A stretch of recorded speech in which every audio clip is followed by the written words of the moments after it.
So our focus was always on the middle class or the upper middle class strata. That is the vision that we all started with, and the reason behind low cost was that. So after 11 years of medicine, and I am telling my parents that probably I don't want to do this as a career and I would want to go into management. We wanted to venture out of the thought process that एक hospital इतना ही कर सकता है नहीं. An organization can contribute to the society in so many ways. How was your Antarctica trip? I mean, throw some light on that. How was it? Did you do the ice bath?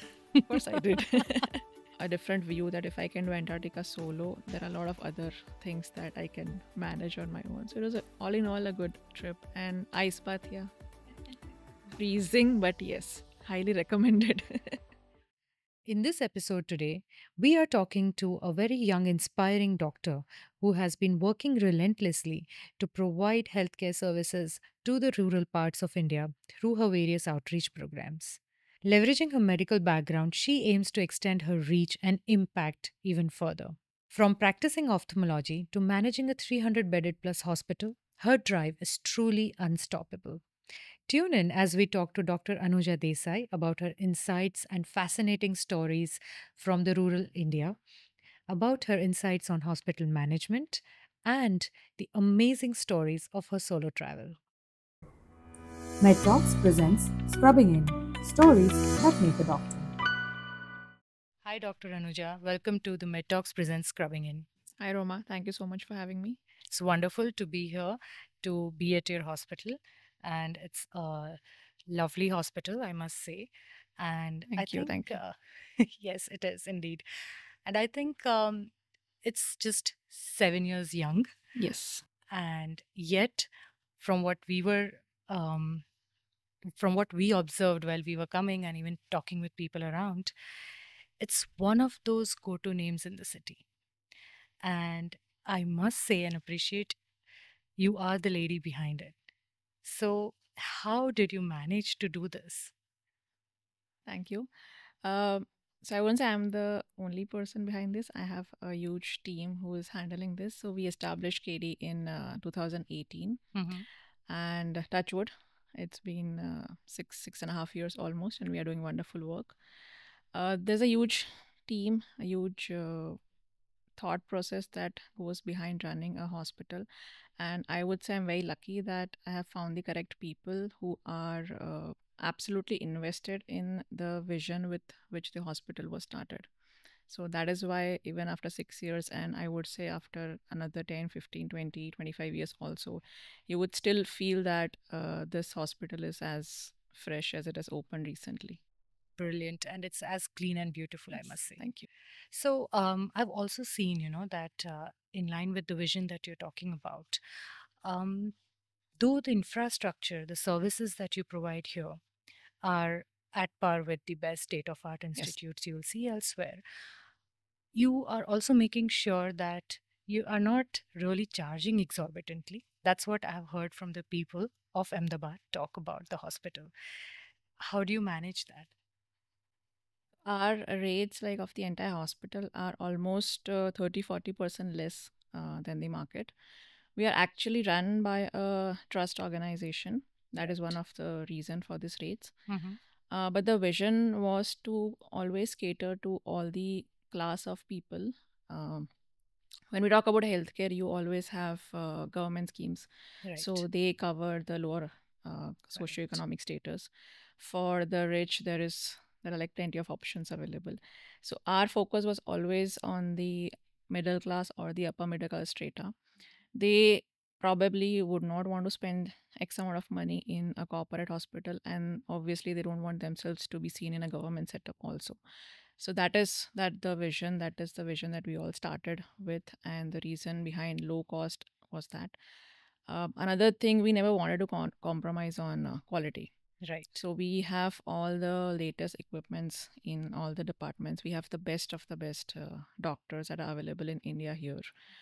So any human being, any individual, irrespective of their background, can get the treatment done here. That's brilliant. And talking about the treatments and the services, you yourself are an ophthalmologist.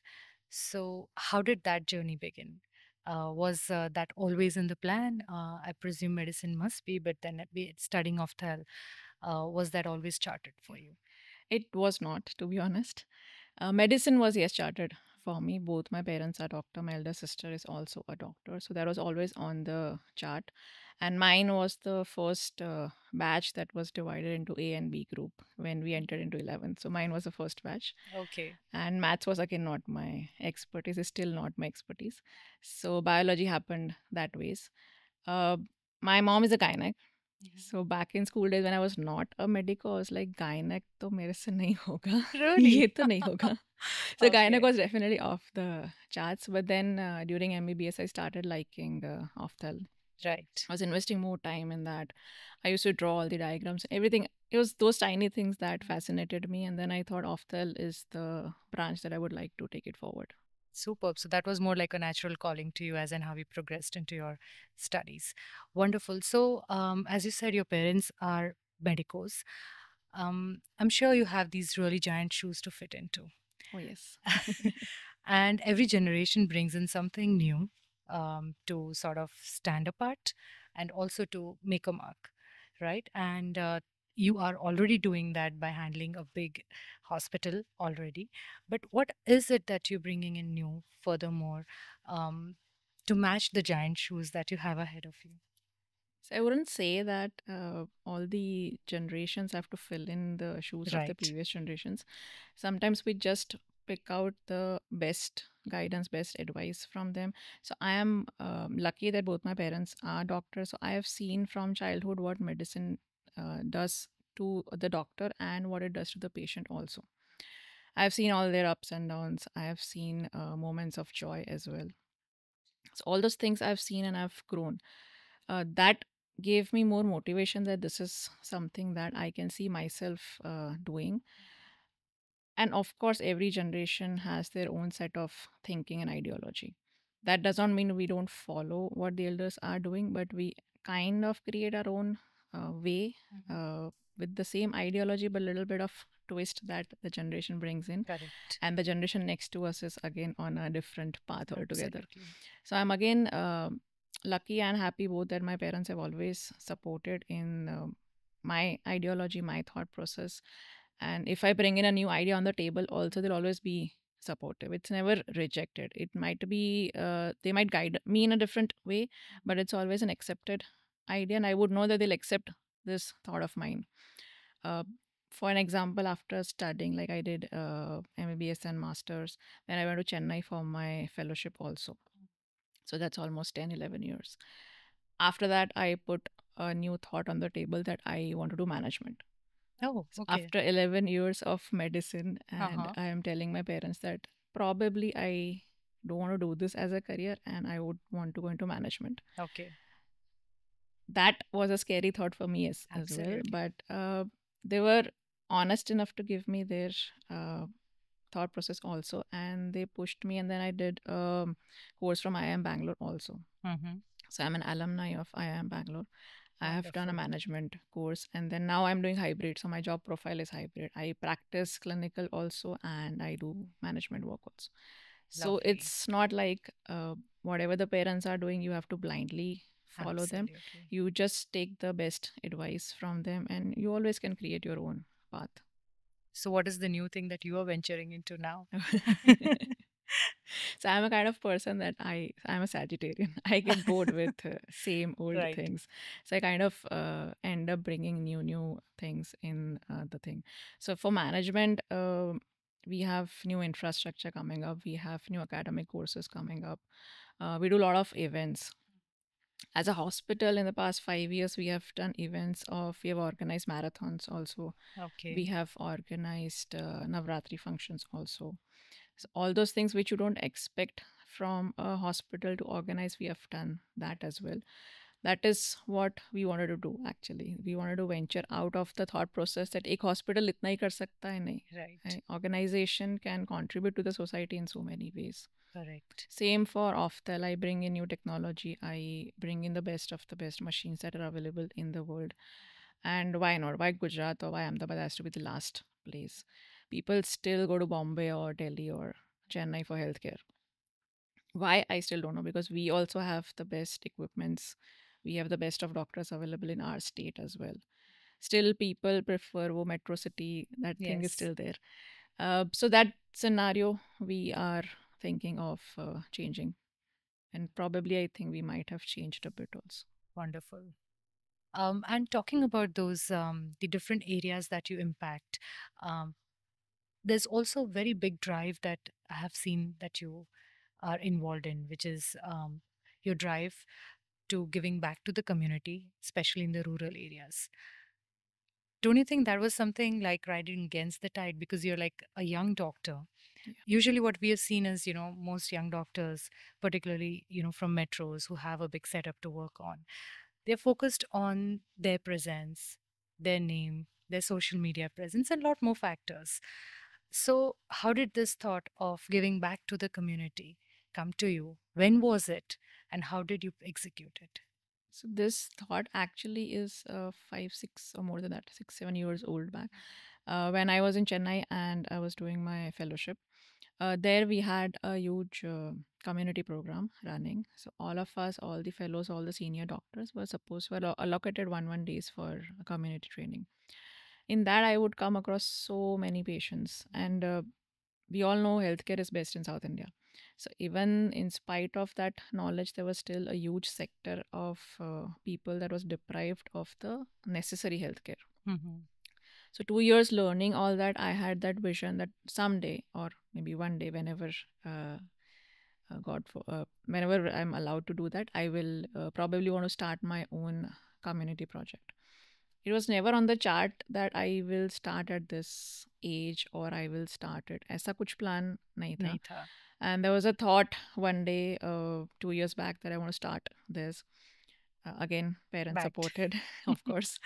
And so my dad also used to do a lot of community work. Hmm. Based on that, I learned that, it's age is not a thing and you can start doing that. So Right. 2 years back, I started a community project for Oftal, first thing. Okay.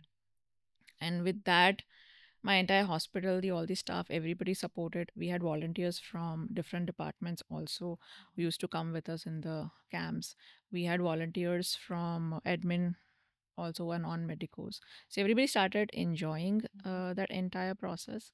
With that, we launched another project for orphan kids. Okay. Last year, we have another project for organ donation awareness. So 2 years back, we just one fine day launched KD Foundation, and now we are running three different kind of healthcare related projects Verticals only. under. That kind of covers almost all the age groups of Right. patients. Okay, brilliant. So then I have also seen that there's a van, like an ambulance that you have made. Uh, can you throw some light on that? What are the equipment? Say if someone else in other parts of the country are trying to or planning to build one, what are the equipments you require? The basic necessities, the basic equipment that you would require to start this project. So when we started the community project, the idea was to reach out to the people Right. and not them seeking for the best hospital. Correct. So we thought, how do we do that? For Oftel, you need a lot of equipments. We cannot just, as a doctor, go to the doorstep and check the rice. It is practically not Absolutely. possible. We need a lot of equipments. And how do we take those equipments? Initially, there was a mini van where you used to fit in all the equipments and go, but it was very cumbersome for the staff also, and for the equipments were also getting damaged too much. So Hmm. then we thought of creating a mobile uh, transport system, I would say. Okay. First was a small size ambulance, then we thought it will not cater to the vision that we have. Now it's kind of a bus. In that, we have equipped the basic things that you would find in an eye hospital, that everything is there. Entire OPD setup is there. So if any patient who walks in that bus, entire eye can be checked within just half an hour, 45 minutes. Surgical part obviously is not there, but the entire diagnostic OPD part, everything is there. And what we have evolved in the last 2 years, that we have taken portable devices also that will capture images of the eye, and in real time it will send it to me if I'm sitting here at the base hospital. So it's a tele ophthal setup also. So my staff goes to the campsite, which is say 100 kilometers away from here. They'll click some pictures, and if they require immediate guidance on that, they'll I'll get the images here in the OPD setup, and I'll tell them what treatment to be started. Right. So that is something that, and so far we have covered 50 villages in the last 2 years. We have a tie-up with Ahmedabad Municipal Corporation, and we have covered around, I think, 120 schools. And we are happy, patients are happy, and we are able to cover individuals who might have been seen by other doctors or might have been neglected in the entire healthcare system. Correct. I agree, and that's quite touchy.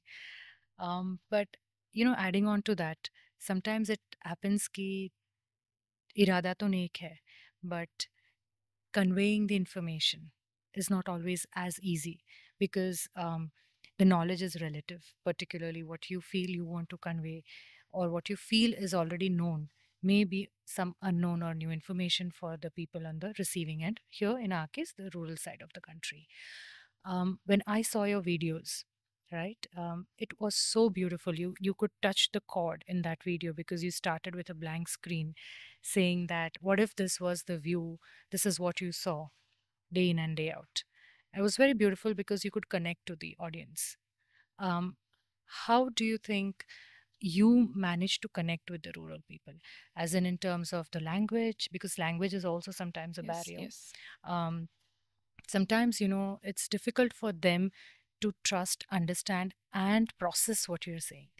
So how do you do that? How do you reach the rural people? So whenever so I always, I'm a part of these camps also. It's not like the team goes. So whenever I go to the campsite, I am not the one who is directly seeing the patients. I roam around. So there's usually a place that the village sarpanch gives us. It's normally it's a school, so they have 2 3 rooms inside wherein we can do our test. The bus is also equipped, and there's a huge waiting hall outside. So my job is to be in the waiting hall. I don't see the patients directly. I just talk to them. People का पेड़ हर जगह होता है. Just sit next to it. A lot of people just sitting there. I normally talk to them, not as a doctor. I just talk to them in the language that they understand. I ask them what exactly, is the problem with your eyes, or what do you want from us.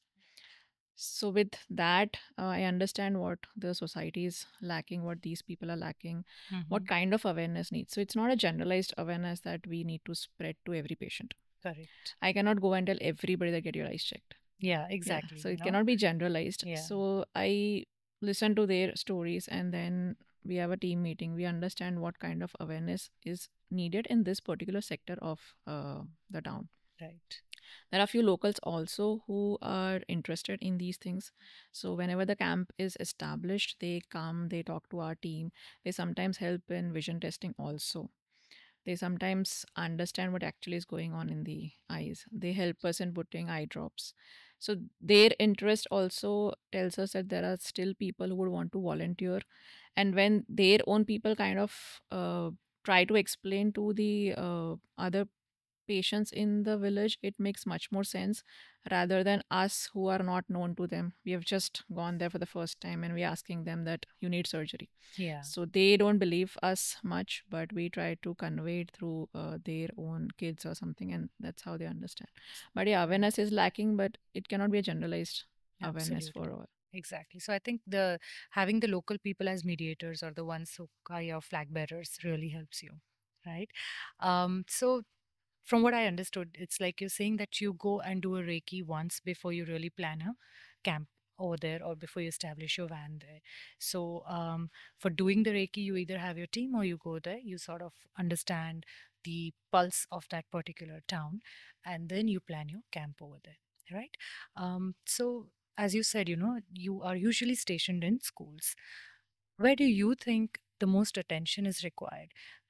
Because is it the children where you see a lot of negligence happening, or is it the adults? Because you'll see that the grown up population of our country is also facing major eye issues, Yes, as we are yes. called. I really don't know what's the number we rank, but we, I believe, are in the top 10 countries which have major eye problems, blindness particularly.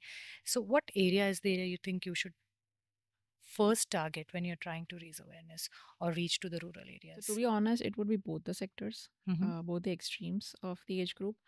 Uh, The most common cause of blindness currently in the entire world Mhm. is cataract, which is seen in patients above 50 years, and refractive errors, which is eye power, that is seen in kids generally. So these two spectrums are the most important ones. For kids, the entire eye development happens by the age of 11 to 15 years. So before that, if you have not addressed anything that is going on in the eyes, then it becomes very difficult for us to address it at a later age. And even if you try to address it, you might not be able to correct their vision 100%. And poor vision deteriorates their entire life. So if there's a kid with a very bad vision, he or she is not going to attend classes. If you don't attend classes, if you don't have the necessary education, then you know how the next state decade of your life is going to be. And for the older generation, they have seen everything that they need to see, and when the time is come, their vision is becoming cloudy because of cataract. There are a lot of families in the rural areas where their own kids don't take them to the eye doctors. So when they can't see, they themselves cannot go. And most of no sorry most of few of these places, their kids have probably moved out of that particular village and moved to an urban setup. So the parents are still working, they're still farming, but because of poor vision, again, they cannot do their daily chores Right. also. So we have come across so many patients who had to, stay compulsorily in the house and not work because they could not see, and there was nobody else to take them to the doctor Right. as well. So both these spectrums, I would say, is extremely important to be addressed at the correct time because they need Correct. the treatment at the correct time. I think in the journey you may also have met some people or some students, children, old age people who would have sort of affected you, touched you. Do you have such stories that you want to share with us? There are a lot of patients, especially these rural areas. Mm-hmm. Uh, they have a lot of warmth to share. When you treat a patient from a rural area versus an urban area, the kind of warmth, the kind of lovingness that they share, even though the vision is not exceptionally great. So sometimes we are not able to provide that perfect vision because they have come to us at a later stage. But we can still improve their eyesight by maybe 20-30% of what they were seeing. They're still very happy, and they'll still thank us for helping them out. They'll still come and tell us that we are able to do our daily household work very efficiently. But one particular camp was, I personally had gone. There were these two siblings, 5 and 9 years old, and they had white cloudy eyes, and I could see them from far that there's something wrong in the eyes. Both of them had congenital cataracts, Oh, both eyes. And I told the father immediately surgery needs to be done. And we brought them here. And for kids, it's usually general anesthesia that we have to give. So we brought them here, we did all those things. And that's been almost 1.5 years. And it's been a very, I would say, a peaceful journey for both of them and for us also. And everybody in my team, we still know their names, and everybody in my team would always refer to them. And I hope, I haven't checked on them recently, but I hope they're attending schools and they will have a fruitful life ahead. wonderful. That's like one life at a I know. time. It's beautiful. The journey is inspiring. So we want to further understand, like there's so many things, there's so many feathers on the hat that you're wearing. How does your day typically look like? Oh, a typical day is never a typical day. But I would describe an ideal day that Okay. I would want to go. Normally, I'm a fitness freak. I have gym in the morning that starts at 6, and then I reach hospital by 9:30. Usually, if there are OTs, I would start with my surgeries. Then patients by 4 opthal work, kind of I wrap it up, and Mm-hmm. then I have management role as well. Correct. So hospital, we have a paramedical college, all those things go until 7:30, and then I wrap it up with some family time. I read a lot, so some books, and that's how a typical day ideally I would want, but obviously there are ups and downs in all days.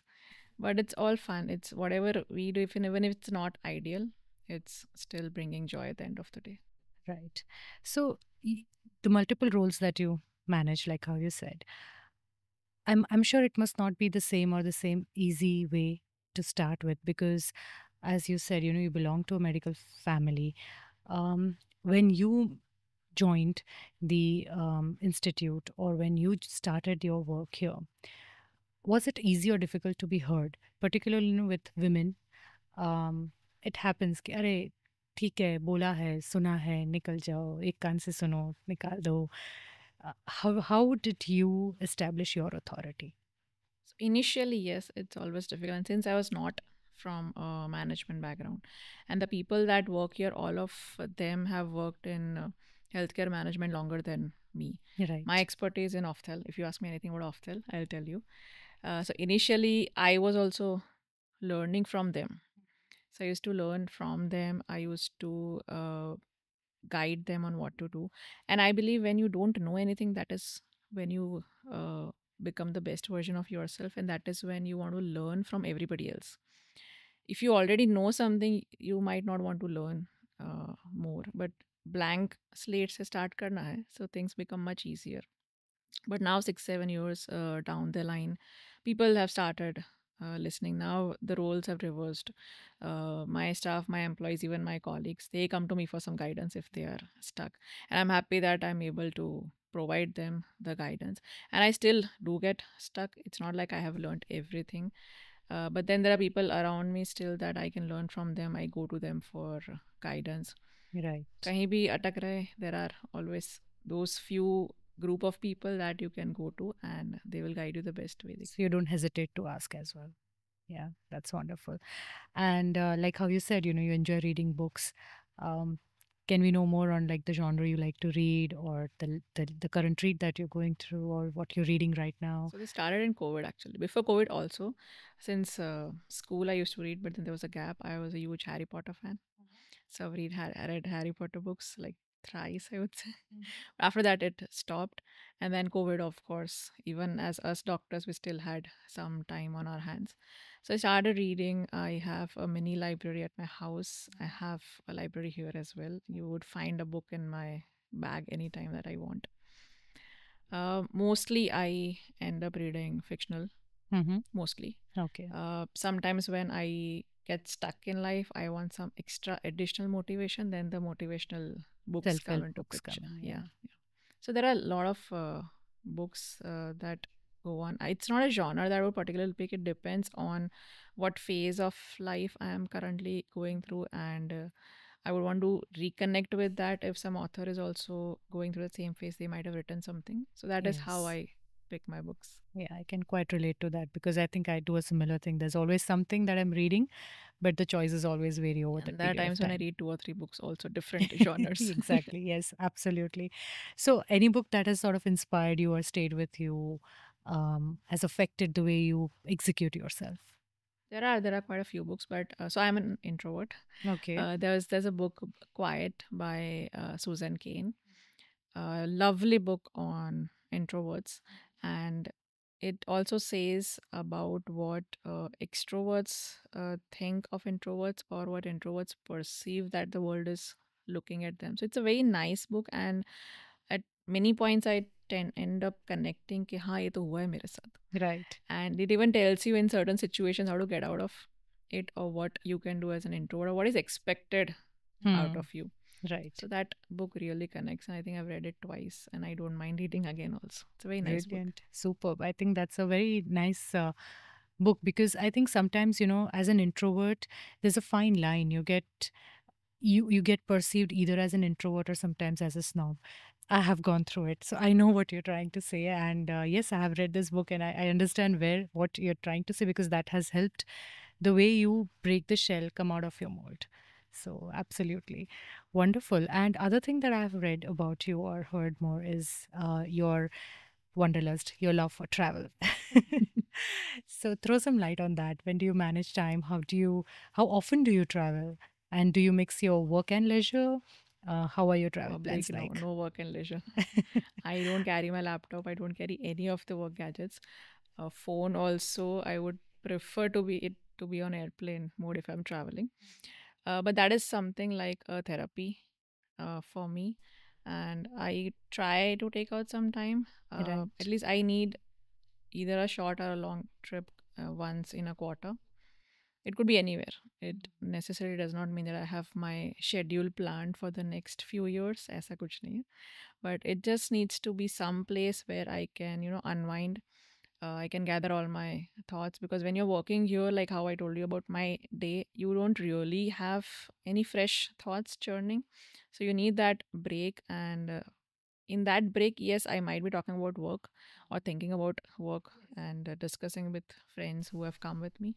But then when I come back, it's something as a new person has come back, and I want to implement पूरा checklist खत्म. I want to do this, this, this, this. So then it's really therapeutic for me. Lovely. So you're back with so many new ideas oozing out of your Yes, mind. exactly. Superb. That's lovely. And how was your Antarctica trip? I mean, throw some light on that. How was it? Did you do the ice bath? Of course, I did. So Antarctica again was something on the charts. 50 साल बाद जाएंगे, because we always seen old people Oldies go going. there. Yeah, exactly. And I always thought that those cruise liners would be made for that generation only. Right.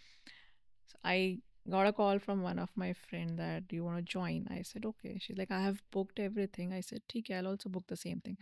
But unfortunately, she had backed out. She had to back out last minute. There was a family emergency. Okay. So there was a huge debate within myself also and with my family that, am I supposed to do this So solo? was that a solo? Yeah. Oh, wow. We need more information then. So it was, and unfortunately, she had a family emergency just 2 days before the flight. Okay. So then I was all packed also. I was So like, you didn't have I much time to am back. going actually. And it's a cruise liner. Right. I definitely have more people on it. It's just that about Antarctica, we had read a lot. We had read it might not be that safe if the weather conditions are not good. So that was the apprehension that I had. But then I was like, chalo, dekh lete hai types. And then I went to a solo trip. It was very nice. 10 days cruise liner. I did the ice bath, yes. And I spoke to people on the cruise. I made some amazing friends from across the world. There Wow. was the only Indian on board was me. Mm-hmm. So I had made a lot of friends. They're still my friends, and we might plan trips soon. But a lot of people I met, I could interact with them. And when they came to know that I'm a doctor and, running an hospital and all, I would inquire about healthcare in their countries, where India stands in terms of healthcare. And I figured we are much better as compared to other countries. And so there was a change of perspective for India when it came to healthcare. Uh, a different view that if I can do Antarctica solo, there are a lot of other things that I can manage on my own. So it was all in all a good trip. And ice bath, yeah, Lovely. freezing, but yes, highly recommended. More power to you on that. So I think this after the solo trip, I think there are these new revelations Oh that you have yes, about yes, yeah, your own yeah, superpower. yeah. Brilliant, superb. So, um, to sum it up, like because you are working on different segments, different sectors, what do you think is, according to you, the next catch in ophthalm? I believe there's something new you have also introduced just recently, which could be part of the next catch umbrella. And what overall is the next catch for healthcare? So for Oftal, I would say we have just installed a new specs removal machine. Okay. That is a 14th installation in the country and the first in Western India. Okay. So we're happy that I could bring this technology here, and we have operated on more than 600 eyes, and patients are extremely happy. And more than that, we are happy that different technologies here, and we are able to give it to all our patients. Uh, Next up in line is we are building another building altogether, wherein Ofthal is going to be shifted soon. So infrastructural changes, we are expanding in that segment. We are bringing academics and DNB. So DNB and fellowships in Ofthal is going to start this year. So all in all, a comprehensive ophthalmology unit in Gujarat, where it can be your one-stop solution for everything. The community work, KD Foundation, that is also going to expand across different villages in the state. We are bringing in AI in Ofthal. We are bringing AI in radiology. If we talk about other fields, we have other recent technological advancements in other fields also that we will bring into KD. But all in all, for KD, we are moving towards a more digital shift. Hmm. uh, जितना digital हो सके. Right. Without, of course, I'm not saying that you can let go of the human interaction also, but how quick we can ease the journey of the patient. So whenever a patient enters a hospital, I believe कुछ तो problem रहा होगा that they have, drove from the house, come to the hospital, met the doctor, getting all the tests done. They're already going through that mental stress.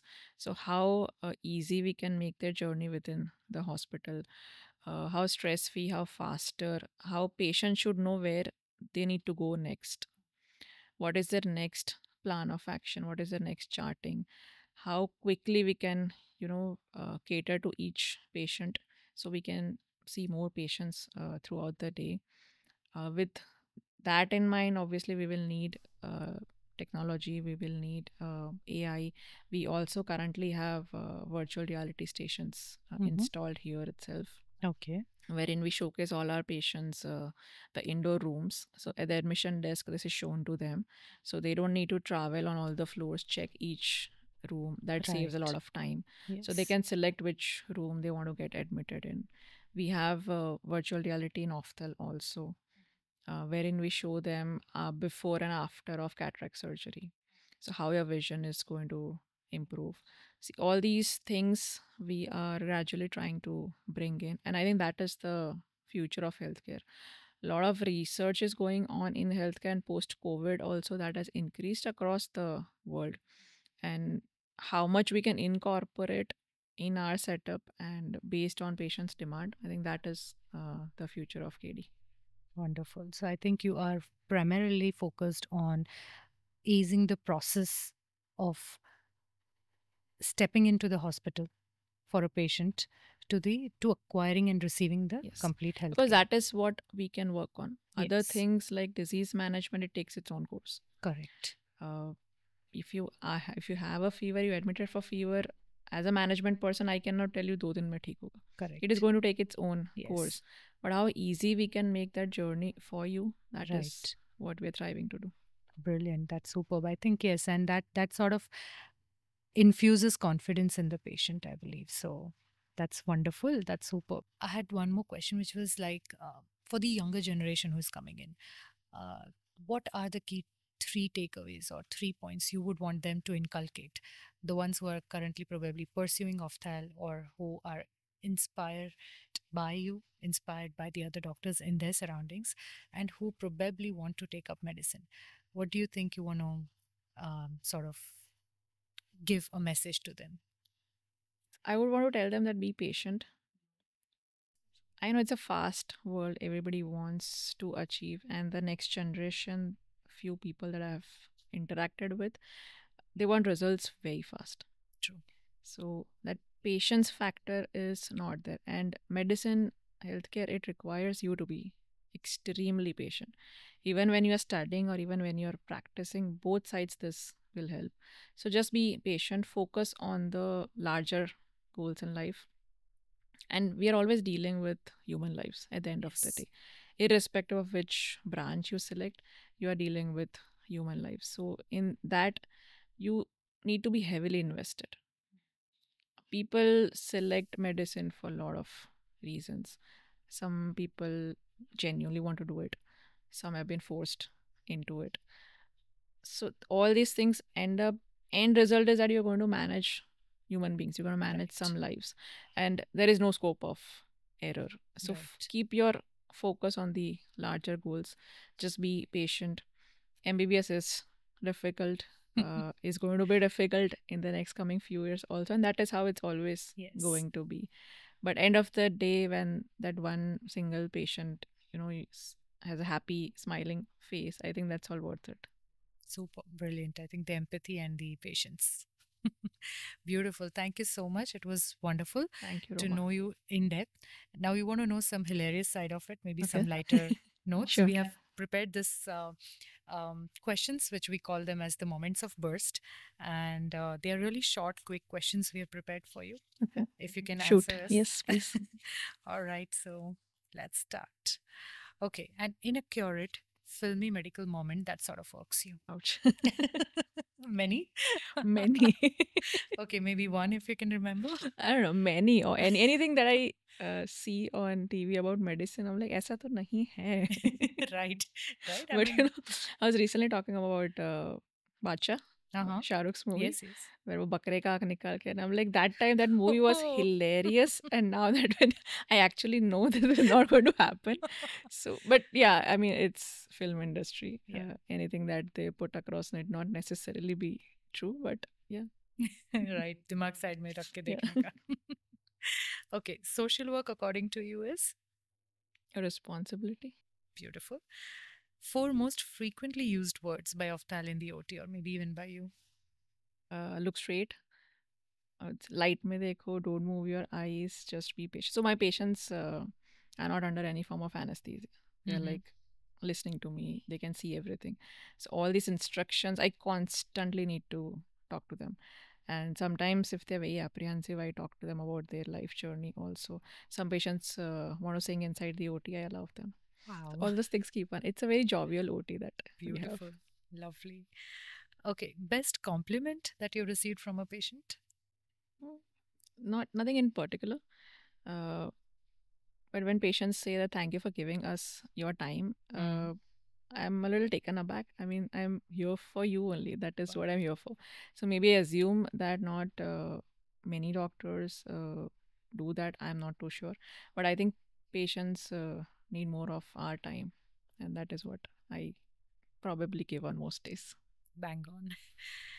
If you could swap roles with any other medical specialty just for a day, Oh, what would that be? radiology. I love radio. Radiology. Yeah. Uh-huh. That's nice. I love radio. If an ophthalmologist could have a superpower, what would that be for you? For me, I would want to genuinely read their minds.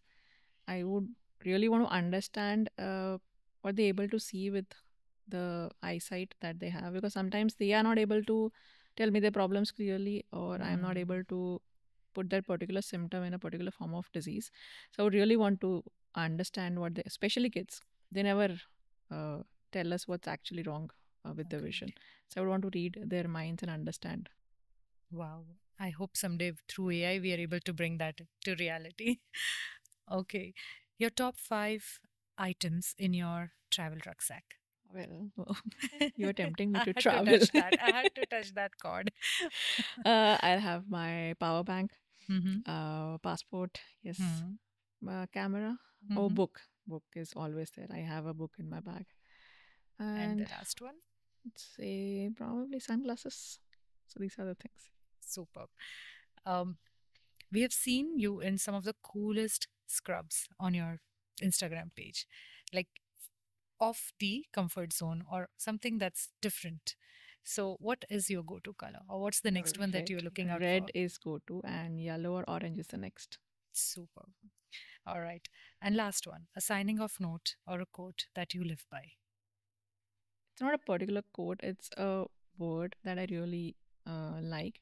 Mm-hmm. Uh, I think it's German or Spanish, not too sure which language. It's called as Meraki, Hmm. uh, which translates to putting your soul in everything you do. So Lovely. anything and everything basically. मतलब जो भी कर रहे हो दिल से करो. That Don't do is things to half something. Yeah, measures. yeah. Super. Thank you. That's lovely. Thank you. Thank you. Thank you. Wonderful. It was amazing, excellent, and very inspiring talking Thank to you. you Thank today. you, Roma. It was a wonderful More power to conversation. you, So thank you. and hope to catch up with you again soon. Definitely. Thank you so Thank much. you.